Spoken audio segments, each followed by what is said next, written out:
want you to look at something right now. Think of some major goal you want, or maybe it's one you're already working on, and you have experienced a lot of setbacks, a lot of defeats. You've experienced a lot of disappointment. Maybe you've already given up.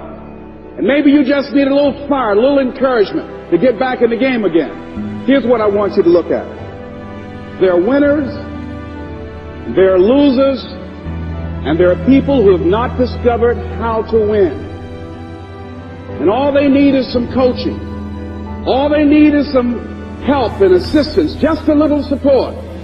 All they need is some insight or a different strategy, a plan of action to make some adjustments that will open up the key to a whole new future for them, that will give them access to the unlimited power that they have within themselves. That's all that they need. So what I want you to do is think about something you want for you, that's real for you, that's important for you, that will give your life some special meaning and power. And I don't even want you to say, I can do that. I don't want you to assume that. See, 5 years ago, when I started out in this area, I would not have been able to make the mental leap that I would be up to where I am right now. I don't want you to begin to just psych yourself out. No. I want you to be able to say something to yourself that will enable you to maintain a level of integrity with yourself. That when you say this, even when you face tremendous setbacks, it will be a benchmark to keep you in the game, to keep you moving forward and experimenting and readjusting your strategy and your plan of action, continuously looking for ways to win. So what is that something? When you got an idea, you want to move on. You might not have the money. You might not have the education. You might not have the support or the resources you need. What is that something that can keep us going, that will enable us to act on our dream? What's one of those keys that will begin to help us to discover the secrets to our dream? Here's what I want you to repeat after me, please, with power and conviction. Say, it's possible. That's all I want you to do when you look at your dream.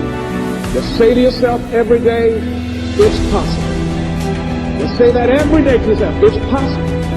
Because what does that do? See, it begins to change your belief system. See, the way in which we operate, ladies and gentlemen, it's a manifestation of what we believe, what's possible for us. Whatever you've done up to this point, all that it really is a duplication, it's a reproduction of what you believe subconsciously that you deserve and what's possible for your life. Most people operate out of their personal history, out of their memory, things they've done, things they've experienced, things they've seen, things that they have observed. What I'm suggesting that you operate out of a larger vision of yourself.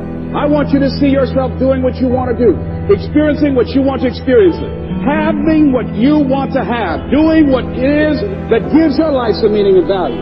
Operate out of your imagination, not your memory. Because whenever you look at where you want to go, I'm wanting to warn you, you will have some conversation back here after you go through the data that you've experienced in life saying you can't do it. And so what you want to begin to do is ignore that inner conversation. Well, most people, ladies and gentlemen, when something happens to them, what they do is they begin to believe that that's the way it is. That's the way it's always been. And they can't see the possibility of it being any different. Example.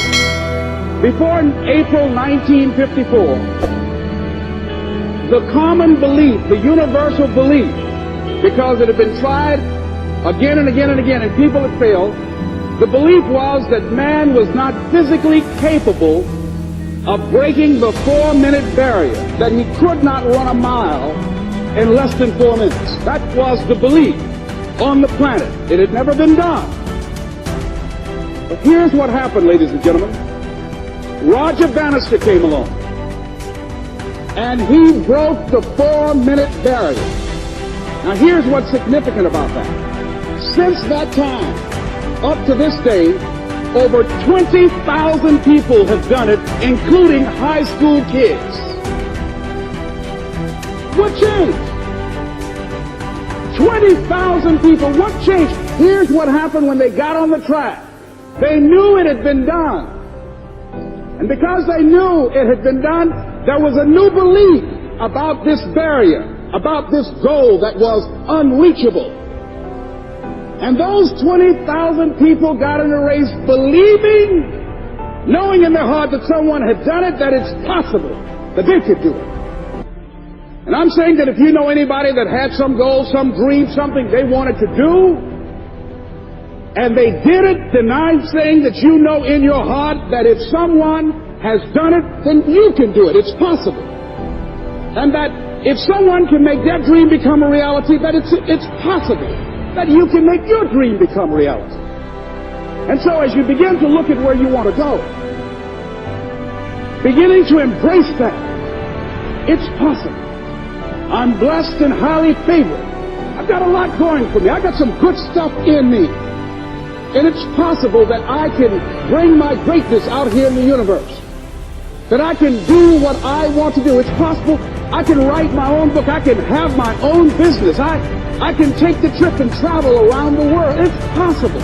I can bounce back from adversity and reinvent my life. It's possible. Regardless of where I am, that things can get better for me. It's possible. I'm thinking about two men right here in Chicago who were fairly successful, similar background, educated. They worked for a corporation for many years, and they were among many people that were laid off. Two guys who were very good friends.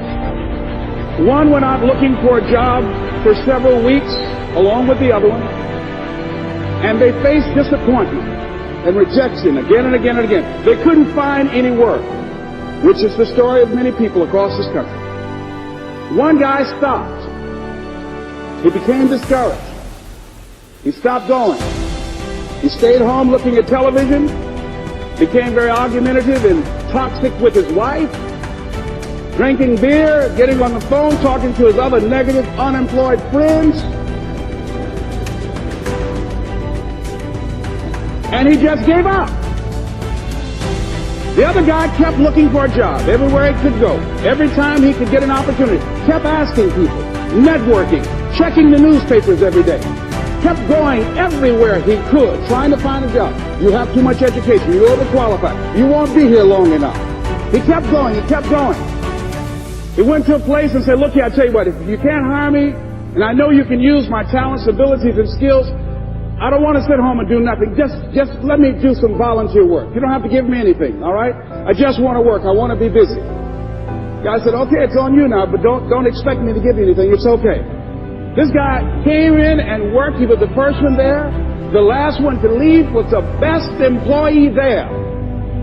About 4 weeks later, one of the top managers quit. They were looking for a replacement. Guess who they selected? This other guy. This guy who was volunteering his time. He got the job.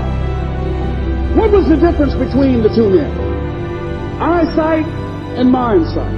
Eyesight is judging on what you see. Judging according to appearances. But mindsight is how you interpret what you see. One guy said, it's not possible, it's over, I'm finished. I can't do it. I can't make it. He surrendered. I've faced rejection again and again. I'm not going anymore. There are no jobs out there. But this other guy, he felt that in spite of the no's and rejections, in spite of how bad the economy is, in spite of what the newspapers are saying, that it's possible that somebody somewhere will give me a job. He just kept going, thinking it was possible. And guess what, ladies and gentlemen? That's what we have to do with our dreams.